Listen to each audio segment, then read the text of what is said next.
Olá, meu nome é Pablo Vilaça, eu sou crítico de cinema e fundador do site Cinema em Cena, e esse é mais um vídeo da série Cenas em Detalhes. E o filme que eu vou discutir hoje é um marco do cinema norte-americano, não só da década de 80, mas do cinema norte-americano, ponto, do cinema mundial, ponto, que é Faça a Coisa Certa, Do the Right Thing, do Spike Lee. A trajetória do Faça a Coisa Certa ela começou já de uma maneira explosiva. O filme ele foi exibido pela primeira vez em maio de 89 no Festival de Cannes. E a sessão do festival foi uma sessão que gerou uma controvérsia imensa, porque a partir dali surgiu uma discussão muito grande sobre a possibilidade do filme incitar violência nas comunidades compostas por minorias nos Estados Unidos, principalmente para a comunidade negra nos Estados Unidos, a partir do filme. E essa possibilidade praticamente protagonizou todas as discussões relacionadas ao filme desde então. Inclusive levando a uma discussão sobre a responsabilidade que o Spike Lee teria caso mortes acontecessem depois que o filme fosse lançado nos Estados Unidos. É, Inclusive, inicialmente o filme seria distribuído pela Paramount.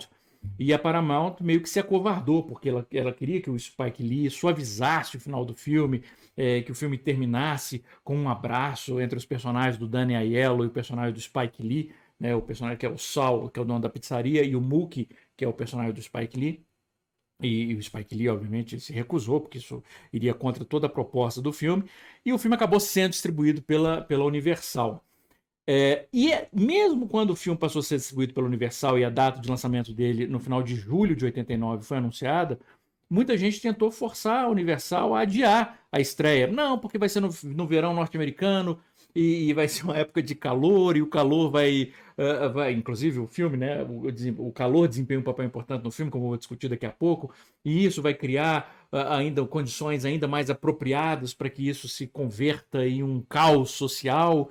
E o executivo da Universal, o Thomas Philip Pollock, inclusive contou com a compreensão do Spike Lee. O Spike Lee disse para ele: olha, se você quiser adiar para o final do ano o lançamento, tudo bem. E ele disse que não, não, nós vamos lançar onde a gente tinha previsto lançar mesmo. E é engraçado porque, só fazendo uma divagaçãozinha aqui, uma tangente, o, o, o Thomas Philip Pollock ele já estava tendo que andar com segurança por causa do lançamento da Última Tentação de Cristo algum tempo antes, que já estava sendo ameaçado de morte por católicos e ameaçado de morte por católicos. Enfim, eu discuto isso no curso sobre o Scorsese, na aula sobre a Última Tentação de Cristo. Mas enfim, é um cara que ele já está acostumado a comprar a polêmica. Então, já estou sendo ameaçado de morte mesmo, já estão me ameaçando, então vou lançar o filme em julho e pronto. E bancou lançar o filme. E o Spike Lee, anos depois ainda, o Spike Lee se lembrava disso e elogiava a coragem desse executivo da Universal. Como eu falei, o Faça a Coisa Certa é um filme que ele se passa durante um dia. O filme acompanha um dia numa vizinhança, no Brooklyn, mas quase que numa rua só, ou ao longo de uma ou duas quadras no Brooklyn, num dia de extremo calor.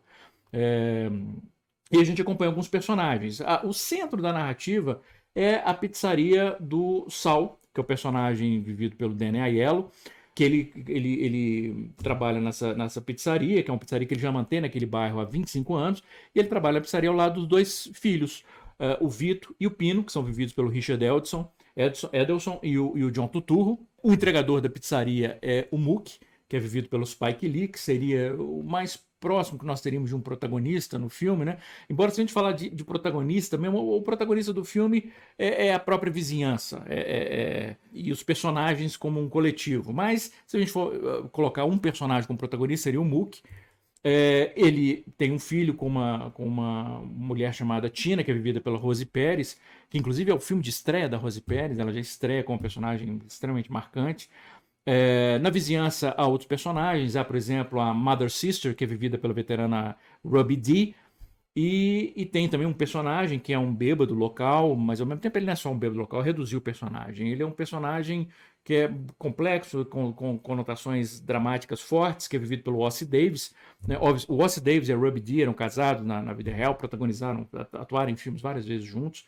E aqui é interessante porque o personagem dela não gosta muito do personagem dele, mas ele é meio apaixonado por ela. Né? Eles são os dois mais velhos da vizinhança, parece. E ela meio que vê ele com reprovação. Mas há também outros personagens marcantes. Há a irmã do Mookie, a Jade, que é vivida pela irmã do próprio Spike Lee. Há o Radio Raheem, que é vivido pelo Bill Nunn, que vai ter um papel importante no terceiro ato do filme. É um personagem que ele está sempre carregando um boombox, tem um rádio grande, no qual ele está sempre ouvindo, tocando música do Public Enemy.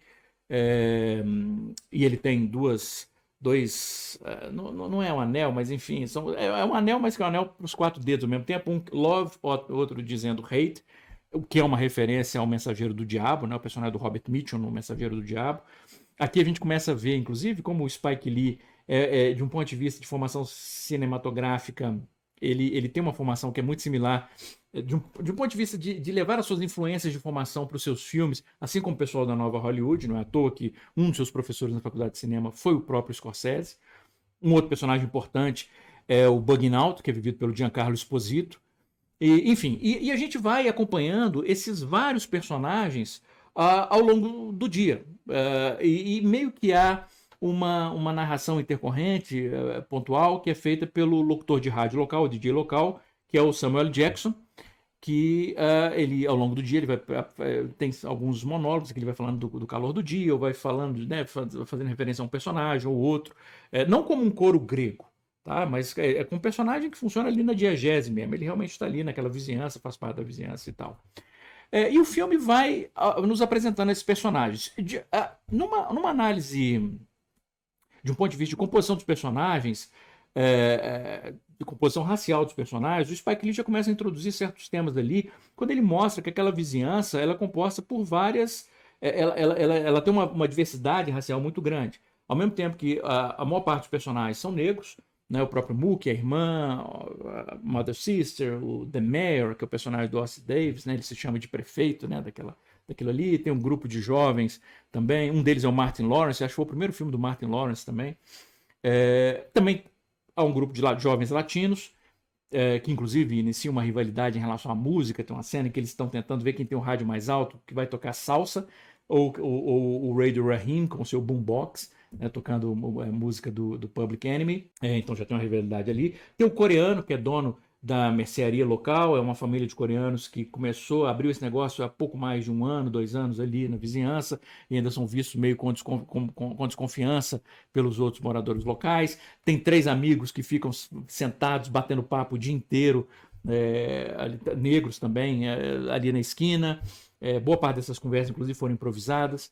E há brancos, né? Na verdade, a presença de um branco que chama a atenção, que é vivido numa participação especial pelo John Savage. E aí entra a discussão do tema sobre a gentrificação do bairro, que obviamente só iria se acelerar nas décadas seguintes ao lançamento do filme. E, finalmente, essa pizzaria dos italianos ali, que a gente vê logo no começo do filme eles chegando de Cadillac, eles moram em outro lugar, mas o negócio deles é ali. E como que alguns personagens, inclusive, vão dizer: olha, eles são pessoas de fora vindo ganhar dinheiro às custas da comunidade negra e tal. Mas não é tão simples assim. Porque uma das belezas do Faça a Coisa Certa é que ele se nega a resumir os seus personagens a estereótipos.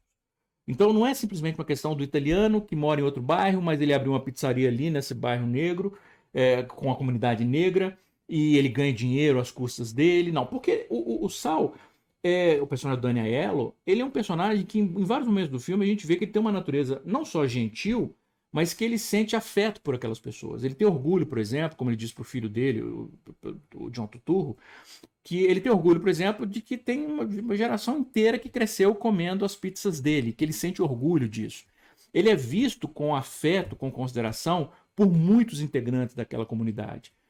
Em certo momento, por exemplo, o personagem de Giancarlo Esposito está tentando defender um boicote à pizzaria, e os outros dizem: não, de jeito nenhum, eu cresci comendo a comida dele, não quero saber disso não. Então, existe né, essa complexidade. O próprio personagem do Spike Lee no filme, o Mookie, é um personagem que ele tem uma série de ambiguidades. Porque ao mesmo tempo que ele tem uma relação com certa cordialidade com o Sal, ela já é mais combativa com o John Turturro, mas ao mesmo tempo ele tem uma amizade maior com o Vito, que é vivido pelo Richard Ederson, que é o outro filho. Ao mesmo tempo, ele é visto com desconfiança em certos momentos, porque ele não faz bem o serviço dele. Cada vez que ele sai para entregar uma pizza, ele fica 1 hora fora, enrola para voltar. Mas isso não é visto com naturalidade pela irmã dele, nem pela mulher com a qual ele teve um filho, né? Ele tem um relacionamento meio incerto, às vezes parece que eles estão juntos, às vezes que não, porque elas falam, você vai perder mais um emprego, não é possível, você tem, né, o salto. Né? Então, enfim, o filme é muito complexo nesse sentido. Quando a gente acha, por exemplo, tem o personagem de John Turturro, não, esse é escancaradamente racista. E ele realmente ele é racista. Ele fala várias vezes dos clientes, da clientela da pizzaria com um desprezo imenso, usando epítetos racistas. A gente vê mas ao mesmo tempo ele é racista em particular. Ele não tem muita coragem de ser racista em voz alta, porque ele sabe que ele está em minoria ali. Mas o racismo, e aí de novo entra a beleza do filme do Spike Lee, a humanidade do Spike Lee. O racismo não se resume a ele.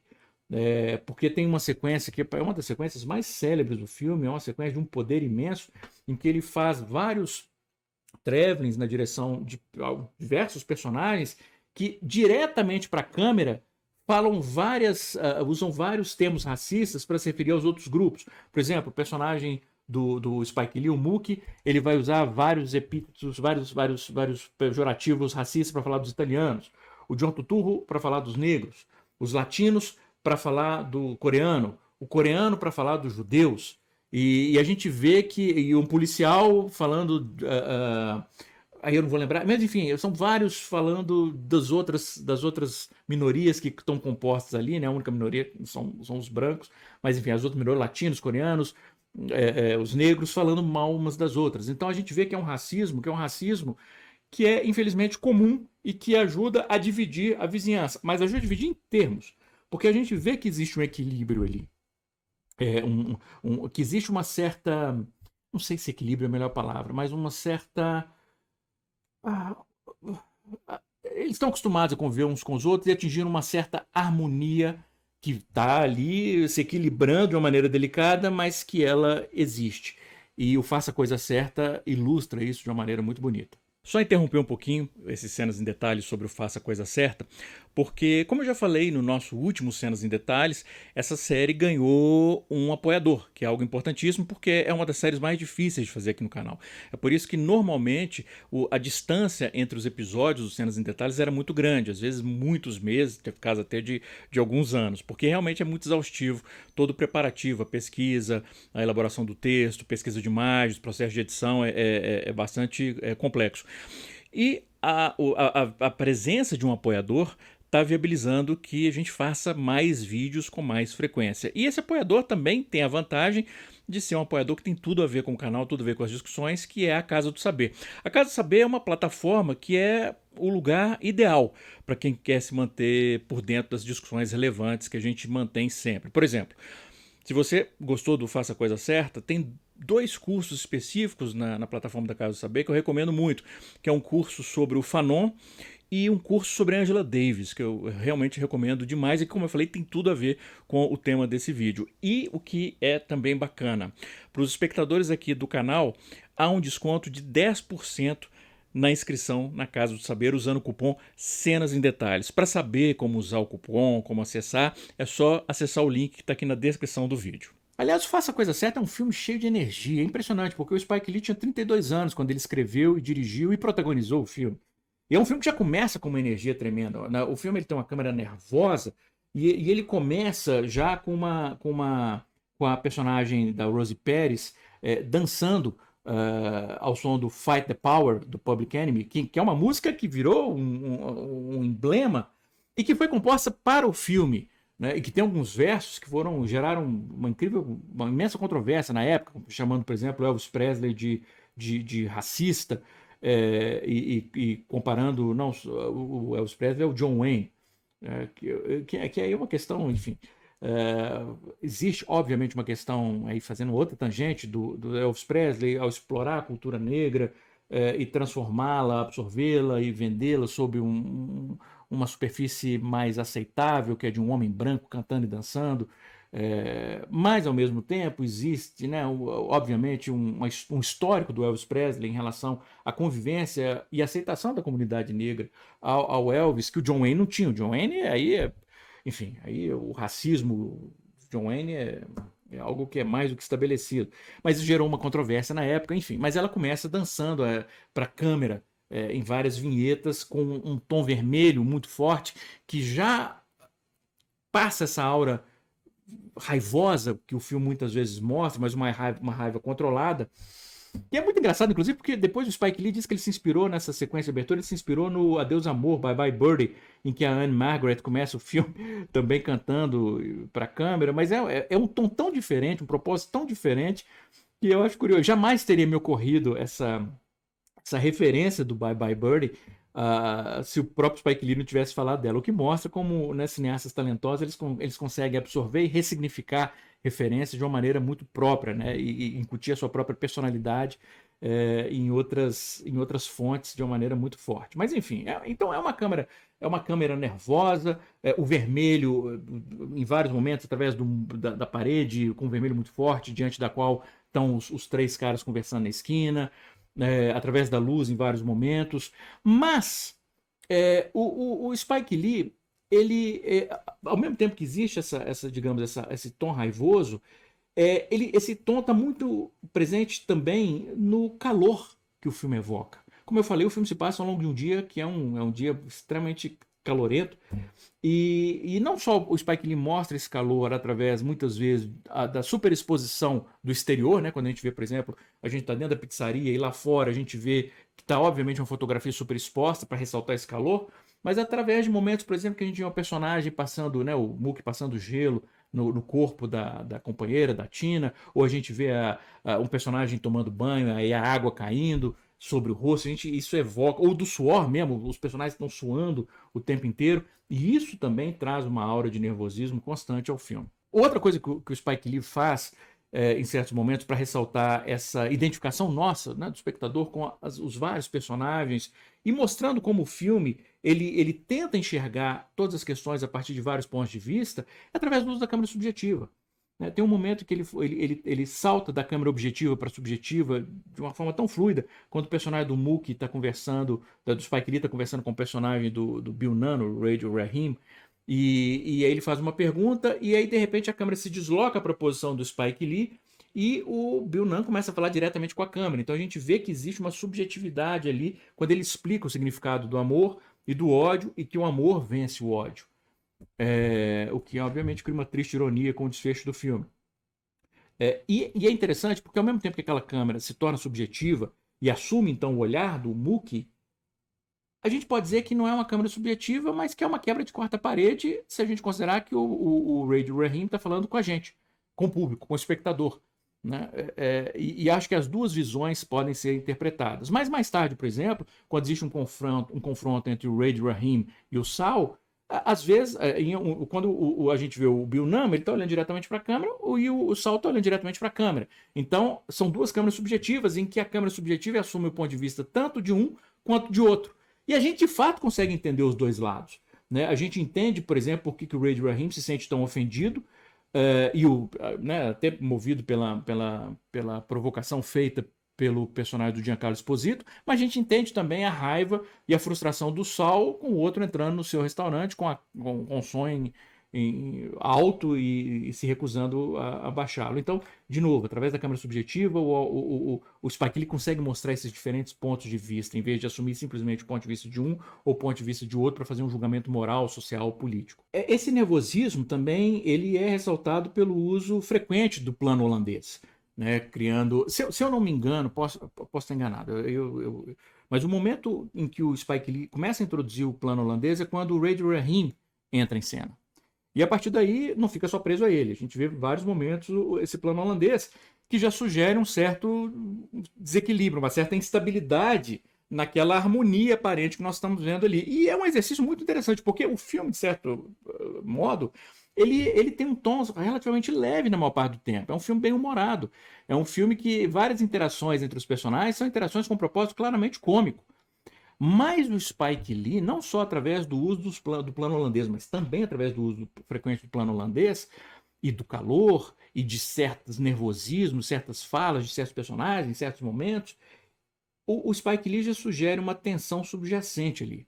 Então, mesmo nos momentos mais leves, em que o desfecho do filme ainda está bem distante, a gente talvez não consiga imaginar para onde tudo aquilo está caminhando, a violência que vai ocorrer ao final daquele dia, há uma tensão subjacente que percorre a narrativa em todo momento.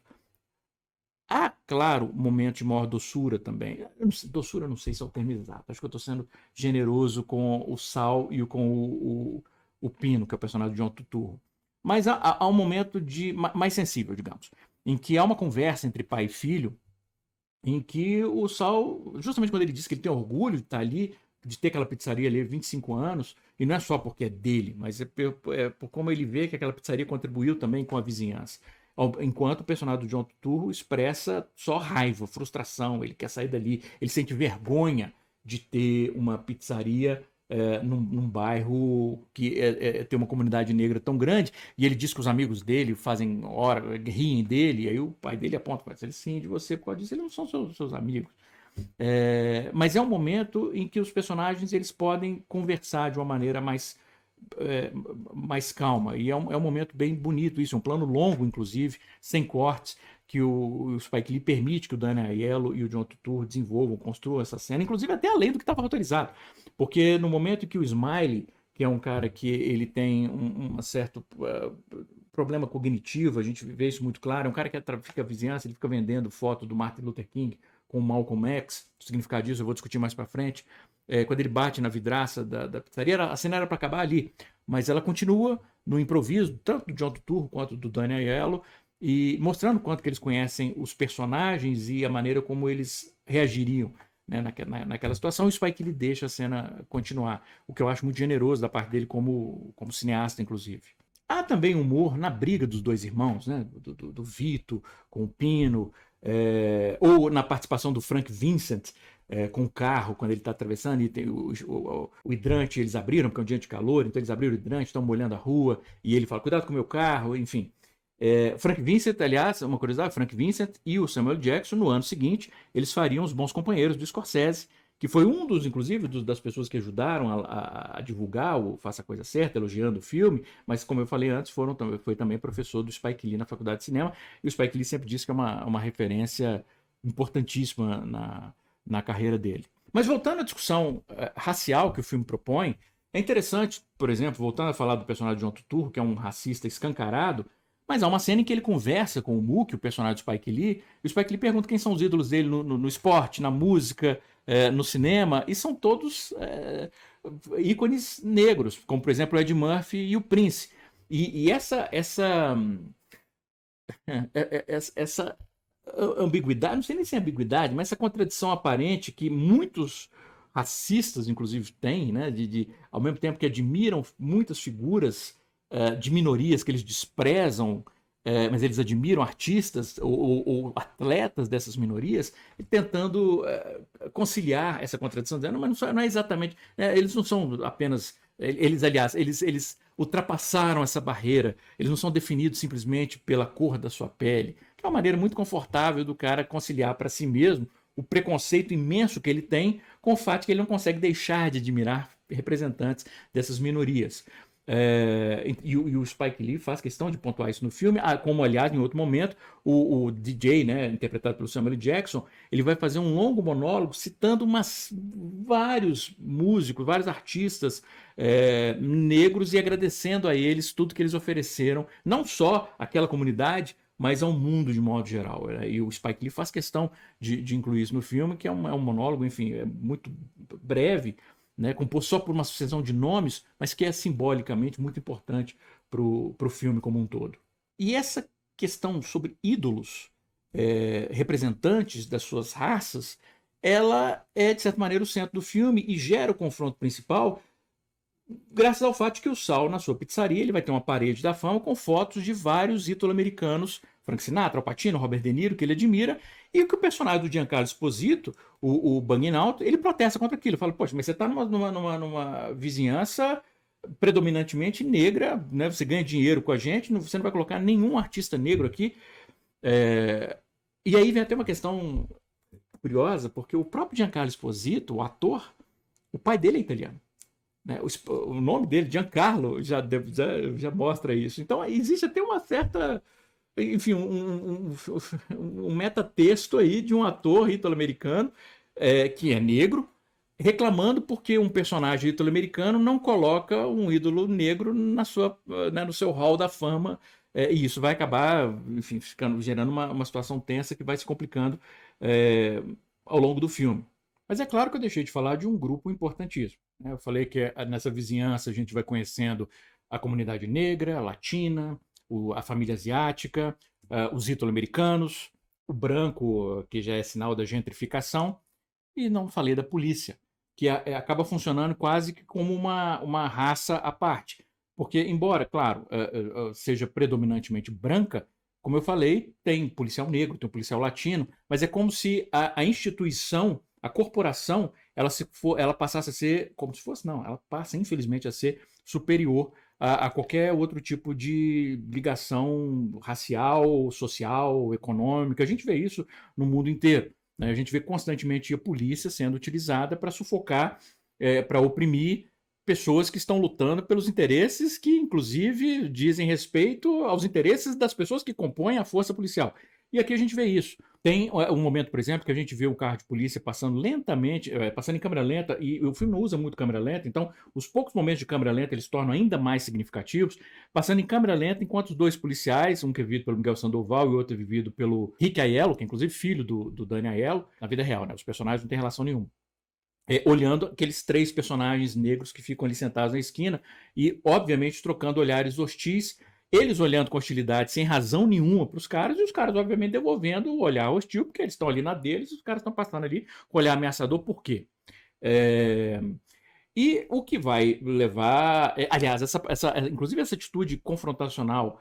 E aí, isso é muito interessante, porque eu falei que o filme ele procura ver o olhar de todo mundo, inclusive da polícia. O Spike Lee ele é muito generoso, inclusive, com o olhar dos policiais durante um momento de violência, né? Que é um momento chave do filme em que a polícia mata um negro, sufocando, né? Estrangulando o cara, enquanto supostamente deveria estar só imobilizando. Mas a gente vê o olhar assustado de um dos policiais, inclusive falando para o outro parar, e o olhar assustado, enfim, do outro. Ele nem simplesmente, ele não retrata os policiais como vilões estereotipados que matam por puro prazer. Eles matam porque a verdade é que para um é indiferente, para o outro ele não se preocupa com a consequência do que ele está fazendo, ou no momento, o outro porque ele está com medo da reação de todo mundo ali, então, enfim. Mas existe, obviamente, um julgamento social e uma crítica social do Spike Lee em relação ao sistema. Por exemplo, em certo momento a gente vê o Mookie conversando com a irmã e a gente vê que tem um grafite no fundo, né? Tá pichado. Tawana estava dizendo a verdade. Essa Tawana era Tawana Brawley, que é um caso que ficou famoso nos Estados Unidos, uma adolescente de 15 anos, se não me engano. Ela ficou desaparecida durante 4 dias e quando ela reapareceu, ela estava nua, estava com o corpo cheio de escritos, chamando enfim, com palavras racistas, e ela disse que tinha sido estuprada, e ela denunciou, e era um promotor e um policial, enfim, e virou um caso célebre, que inclusive o Al Sharpton, que é famoso, reverendo Al Sharpton, que é um ativista negro famoso nos Estados Unidos há décadas, foi um dos casos que ajudaram Al Sharpton a ganhar destaque. A denúncia dela foi recusada por um grande júri, nem foi a julgamento, eles disseram que não tinha nenhum tipo de base no que ela estava dizendo. E eu não vou nem aqui julgar se o que ela contou era verdade ou não, para esse caso específico. O fato é que isso gerou uma controvérsia imensa e uma sensação de frustração por parte da comunidade não estar sendo ouvida, que foi gigantesca. E que se soma a outros casos nos quais a culpa da polícia, do sistema, é inequívoca, é inegável.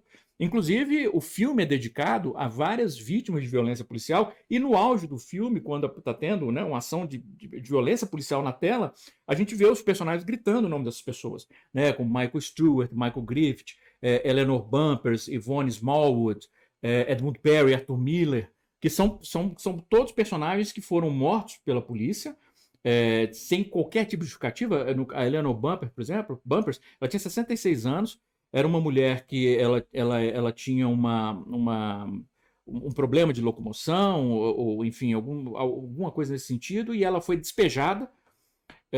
E aí mandaram a polícia para ajudar a despejar, ela resistiu, porque ela também tinha algumas questões psicológicas, e para poder pegar essa senhora de 66 anos que estava resistindo, deram 2 tiros de espingarda na mulher e mataram. E, adivinhe, o policial foi inocentado. Em todos esses casos, eles têm em comum isso. Então, os policiais foram inocentados no fim. E eles também gritam Howard Beach. Howard Beach, que tem uma importância com relação ao filme, porque Howard Beach é uma região em que 3 jovens negros, eles foram meio que sofrer uma cilada por parte de alguns jovens brancos e apanharam muito, e um deles foi fugir e acabou sendo atropelado e morreu. E nesse caso, como não eram policiais, né, os agressores não eram policiais, 2 deles foram condenados. Mas no caso em que existia violência policial, todos foram absolvidos. Então o filme faz uma referência a isso nominalmente, né, citando essas pessoas. Então aí mostra o Spike Lee, ele não oculta a frustração dele como cineasta, como integrante, como membro daquela comunidade, como ativista e como ser humano, né? E aí reside também, nessa raiva reside a força do Faça a Coisa Certa, que é uma raiva que ela é direcionada. Ao mesmo tempo que ele demonstra uma empatia muito grande em relação a vários grupos, ele não deixa de condenar veementemente o sistema, a força policial que constantemente exerce uma força desproporcional, principalmente quando do outro lado se encontram minorias. E falando desse confronto, né, que é o confronto no clímax do filme, no qual, inclusive, até como uma demonstração de conflito racial, uma lata de lixo é atirada na vidraça da pizzaria, o que, aliás, é uma referência ao Minha Adorável Lavanderia, do Stephen Frears, só que no caso ali envolvendo paquistaneses em Londres, se não me engano, enfim, na Inglaterra. Mas o que interessa é que, embora exista ali um confronto, né, afinal de contas, o Sol, como eu disse antes, embora a gente tenha do lado do Sol e a gente tenha do lado do Radio Rahim, no final das contas, o Sol, que é justamente aquele cara que tinha demonstrado ser tão orgulhoso de ter alimentado, né, as crianças de toda uma geração, que demonstra afeto com aquela vizinhança, é ele que vai acabar chamando isso de música da selva, volta para a África e usando, né, o pior dos epítetos, né, das ofensas raciais, como os americanos chamam de N-word, né, e ele diz, e é triste, é chocante, ao mesmo tempo é triste, porque a gente esperava isso do filho dele, do John Turturro, ou do policial, não dele. E aí vem o que seria muito simples se o Faça a Coisa Certa e o Spike Lee simplesmente colocassem essas palavras saindo da boca do personagem de John Turturro. Seria simples pra gente como plateia. Aquele cara é racista, realmente, né? Você vê, né? Tem gente que não tem conserto. E não é assim. Né? As pessoas são complexas. Aquele cara que a gente aprendeu a gostar, a sentir carinho por ele, que a gente vê que ele sente carinho por aquela comunidade, há racismo incutido nele. E se você apertar os botões certos, esse racismo vem à tona. E essa é a tristeza, né? Essa é a tragédia de toda essa situação. E daí vem boa parte da complexidade da força do Faça a Coisa Certa. E como eu falei, é um racismo que é tão introjetado e é tão histórico que, por exemplo, nessa cena desse confronto, há um momento que sempre me pega de uma maneira muito forte, quando de repente a gente começa a escutar, no meio a gente começa a ver, por exemplo, a Mother Sister, que é essa senhora que tinha demonstrado uma presença, embora, né, julgasse lá o The Mayor e fosse, né, uma figura ali que coloca acima de todo mundo, mas a gente não espera que aquela senhora vai demonstrar aquela raiva no meio e dizer queima esse lugar, e de repente vai começar a gritar não, não, não, de uma maneira desesperada, cansada, e a gente vê que ela não está gritando não é só por aquela situação que ela está testemunhando naquele momento, ela está gritando não por tudo que ela testemunhou a vida inteira. E através daquele desespero e daquela raiva que finalmente se manifesta ali, a gente percebe décadas e décadas e décadas de preconceito racial, de intolerância, de tudo que ela sofreu vindo à tona. E como eu falei, de uma personagem que a gente não esperava, e aí ganha ainda mais força por isso. E essa complexidade dos personagens a gente vê na própria disposição na tela. Por exemplo, quando no auge o Mookie percebe que ele está do lado dos três italianos. Né? E aí até vem a pergunta, por que atira a lata na vidraça? É interessante isso, porque várias interpretações são possíveis.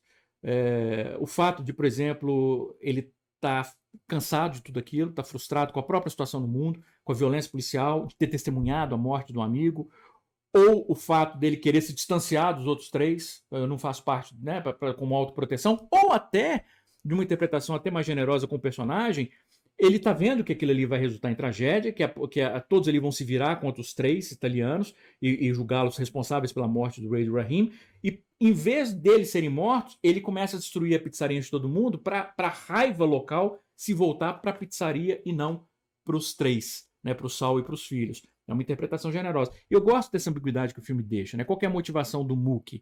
Né? Até a conversa final dele com o Saul, né? Entre o Spike Lee e o Danny Aiello, é uma conversa ao mesmo tempo combativa, frustrada, raivosa, mas com uma certa promessa de que talvez o entendimento seja possível, mesmo depois de tudo aquilo. Né? É otimista, né? O Faça a Coisa Certa, ele é surpreendentemente otimista, apesar de tudo.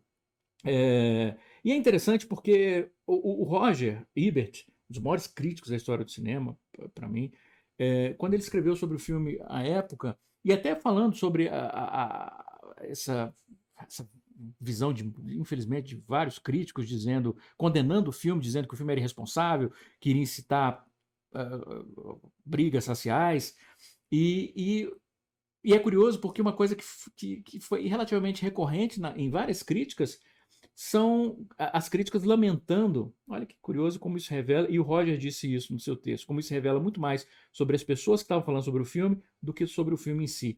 Muitas pessoas falando sobre a tragédia que era a destruição da pizzaria ao final do filme, ignorando completamente que tinha morrido um personagem negro que motivou aquilo.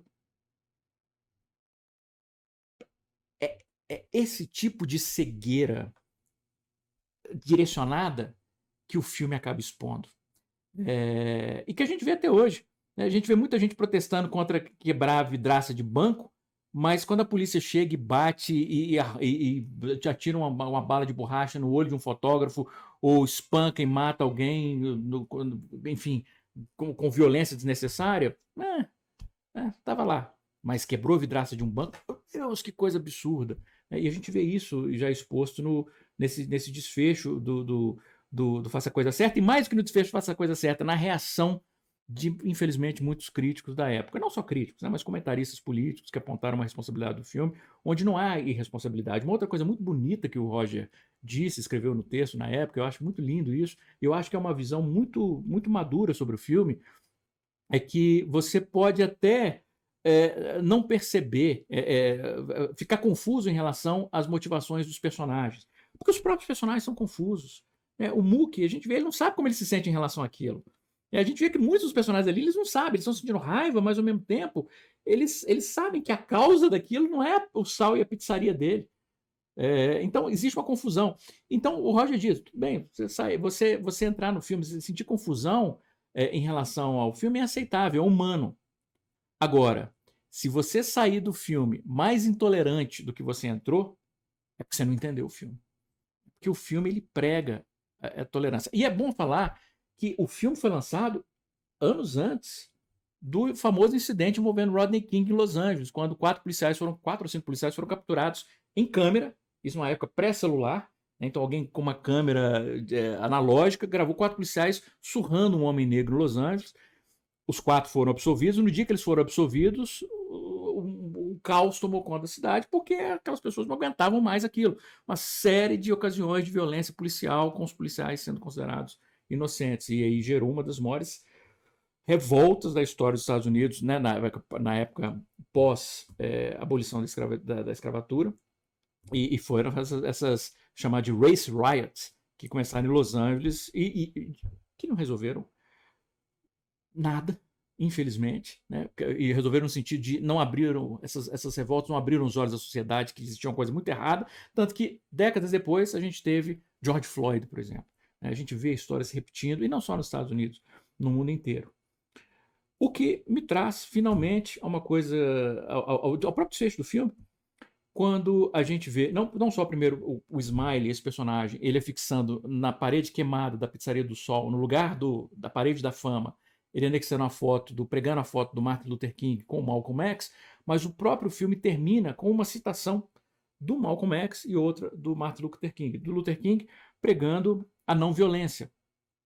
A não violência só desumaniza, ela não resolve, ela cria ainda mais intolerância. E, ao mesmo tempo, logo depois, uma citação do Malcolm X dizendo que a violência é sim aceitável em certas circunstâncias, como, por exemplo, em autodefesa. E na autodefesa não é só no momento de violência que está acontecendo, na autodefesa de um grupo minoritário que está sendo constantemente reprimido, punido, morto, destruído, enfim, e que nesses casos a violência seria justificada. E isso não é contraditório, porque a gente vê as duas posturas no filme e a gente entende as duas posturas e a gente vê que elas não são, como eu falei, contraditórias. Em certos momentos elas são até complementares e necessárias. O fato é que Faça a Coisa Certa é um filme surpreendentemente maduro, e eu digo maduro surpreendentemente porque, como eu falei, o Spike Lee tinha 32 anos, esse foi, salvo engano, o segundo longa que ele dirigiu, e ele consegue lançar um olhar tão humano, tão cheio de empatia em relação a todos aqueles personagens, que é uma coisa assim, sufocar a própria raiva, de certa maneira, motivada por essas décadas e décadas, para não dizer séculos, de violência racial, para poder lançar um olhar humano para todos aqueles personagens, é algo que exige uma maturidade e uma humanidade muito grande. E não preciso nem dizer que o filme ele foi indicado a 2 Oscars. Ator coadjuvante, para o Danny Aiello. Quer dizer, eu não. Danny Aiello tá maravilhoso no filme. Maravilhoso. As complexidades do personagem, esse olhar bondoso e ao mesmo tempo essa raiva que surpreende. E foi a única indicação de um ator que é genial, que é o Danny Aiello, subestimado a carreira inteira. Não estou reclamando. Mas não deixe de ser irônico que a única indicação de atuação tenha sido para um ator branco. E a outra indicação foi para o Spike Lee, pelo roteiro original do filme. Perdeu. E décadas depois ele se tornaria o primeiro roteirista negro a ser indicado tanto com o roteiro original como o roteiro adaptado, quando ele roteirizou Infiltrado na Clã. Mas imagina, Infiltrado na Clã tem 5, 6 anos. Quer dizer, até 5, 6 anos atrás, nenhum roteirista negro tinha sido indicado por roteiro adaptado, roteiro original. Esse é um nível, né, que a gente encontra. O fato que o filme não foi indicado ao melhor filme. É um dos filmes, primeiro, se tornou um clássico. É um filme que foi extremamente importante, que gerou discussões. É um filme impecável de um ponto de vista técnico, narrativo, e não foi indicado a melhor filme porque a academia ficou com medo. Sabe qual filme foi indicado na época? Aliás, pior do que isso. Sabe qual filme que ganhou naquele ano? Conduzindo Miss Daisy, que é o Green Book da época. É um filme que isso, foi mais ofensivo do que Faça a Coisa Certa não ter sido indicado, foi Conduzido Miss Daisy ter sido indicado e ter vencido. Enfim, e é engraçado isso, porque durante a cerimônia do Oscar, a Kim Basinger, ela apresentou o Oscar de melhor filme, e antes de falar os indicados, ela teve uma coragem, muita gente esqueceu disso, mas na cerimônia, antes de falar dos filmes, ela falou assim, ela disse algo como, esses 5 filmes têm uma coisa em comum, todos dizem a verdade. Mas há um filme faltando nessa lista, que talvez seja o que diz a maior verdade de todas, que é o Faça a Coisa Certa. E foi muito corajoso, porque ela desafiou a cegueira da academia durante a cerimônia ao apresentar o principal prêmio e foi aplaudida de pé pelas mesmas pessoas que não tiveram coragem de indicar o filme. É isso. É muita coragem para dizer, pouca coragem para fazer. E Faça a Coisa Certa, fazendo jus ao título, ele faz. Lindo filme. É isso. Um grande abraço. Bons filmes.